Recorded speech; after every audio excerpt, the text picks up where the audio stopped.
Wow. I guess Diddy really had a lot of that Ciroc mango to get him talking like this. Well, the Drink Champs, which is now on Revolt, they got the podcast show on there. You know, I think Tax is doing, Diddy's trying to control the market. So, congratulations to him. And he gave them the best interview that he ever gave on The Breakfast Club. In just that little bit of time and segment, but it was funny to me to hear Diddy talk like that. Now, everybody knows me, I'm not a big fan of Nori. And I don't watch the Drink Champ show. Somebody sent me that clip, but I don't really watch the show at all because I'm not a Nori fan. Nori, as I said before, this is why he got basically blackballed and nobody was dealing with him when he went out to Miami. He had gained like 300, 400 pounds. Nori plays both sides of the fence. You know, he'd be chilling with the dude that was shooting at you and chilling with you too the next day. You know, he's that kind of guy. Now, I ain't saying he done nothing to me. I just don't deal with Nori. Now, back to the story.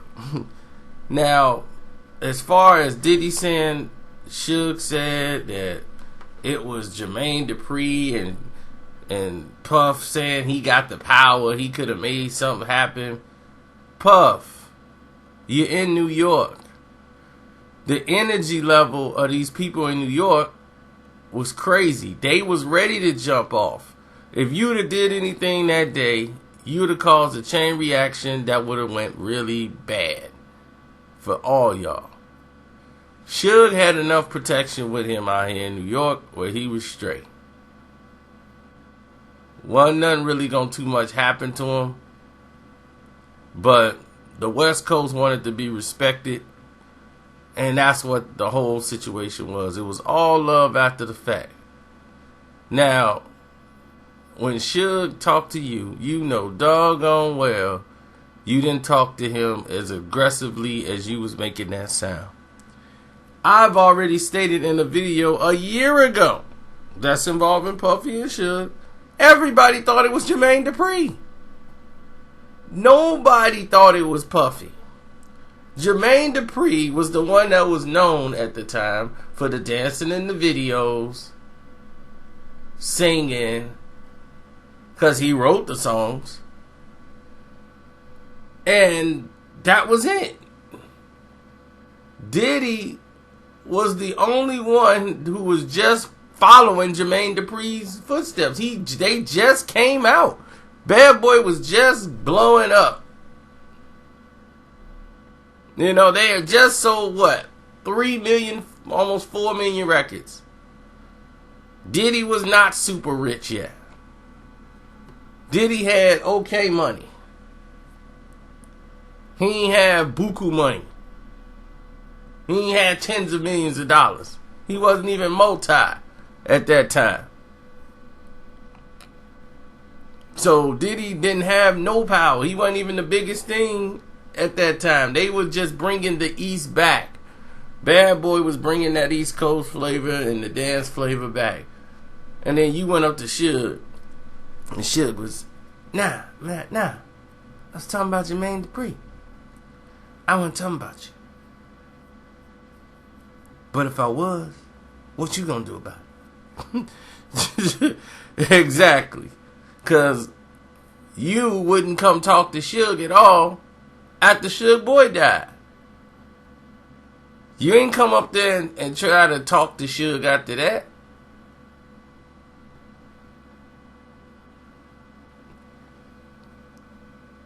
He was like, Puff, come sit down, let's talk about it.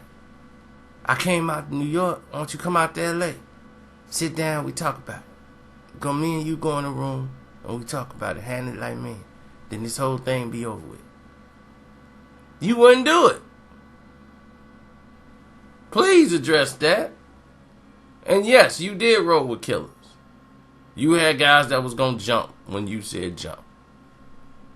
But you still wasn't gonna make that move at Suge.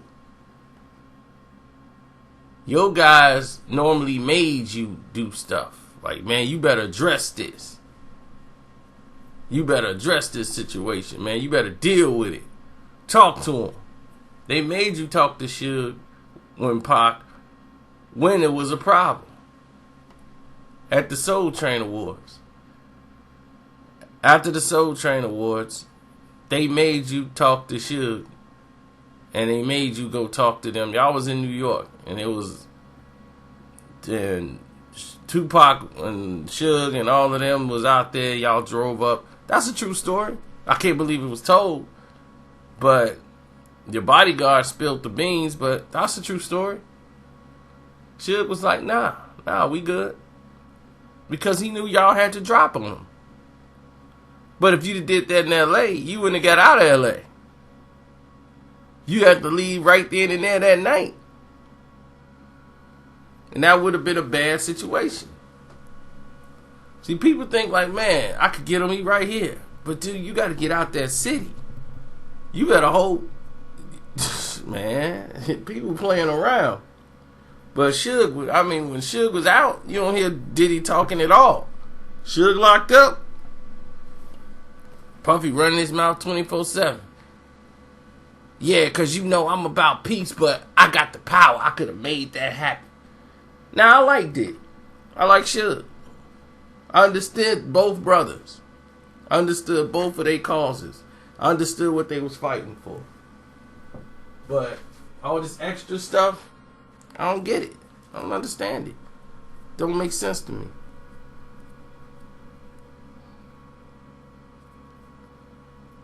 It was just unnecessary and it caused a lot of stress on a lot of people. And the energy level they brought just brought out all the dislike from one coast to another coast. And it was because of plenty of trips down there to LA or to the West Coast. East Coast people don't know how to act. They go out there and they bring that hardcore East Coast mentality to the West Coast, and it's offensive to people on the West Coast. That aggressiveness, it's almost come off as disrespect. So they don't understand it. So on the West Coast, it's all about, like the South, it's hospitality, it's relaxed, it's, you know, you in somebody's house, you show respect. East Coast a little different. They gonna be, look, I'm me wherever I'm at, you know, and the tougher you are, you know, because they gotta be tough. You can't show no signs of weakness. They don't smile. It's very rare you will see East Coast dudes even smile. Anybody smile, oh, I'm soft. They coming to get me.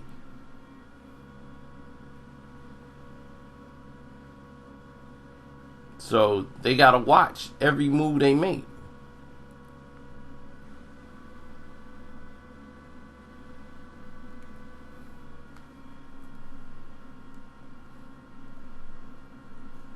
But that's the misconception. So a lot of people already had this built animosity towards the East Coast.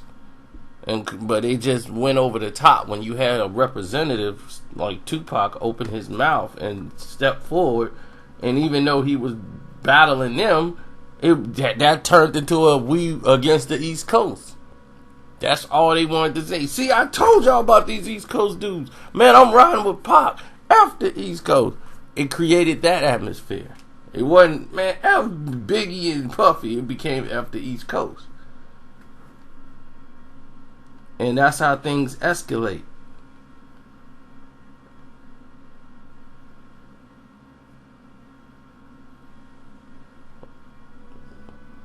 And the problems that ensued after that became even more monumental, because you're looking at a situation now where Tupac was trying to fix and never got a chance to fully fix the situation. But that's what his goal was. I gotta fix this, because that was not his intention, was to have them go against the East Coast. He just wanted to get all the haters out of the East Coast. That was his goal. Now, anything other than that,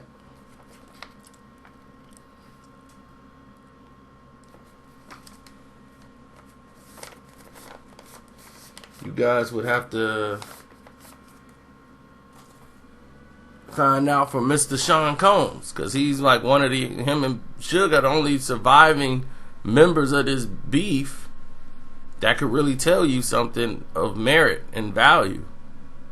You know, Snoop gonna tell you whatever story come to his head that he's already told, but he's gonna have 16 more new ones by the time you see Snoop.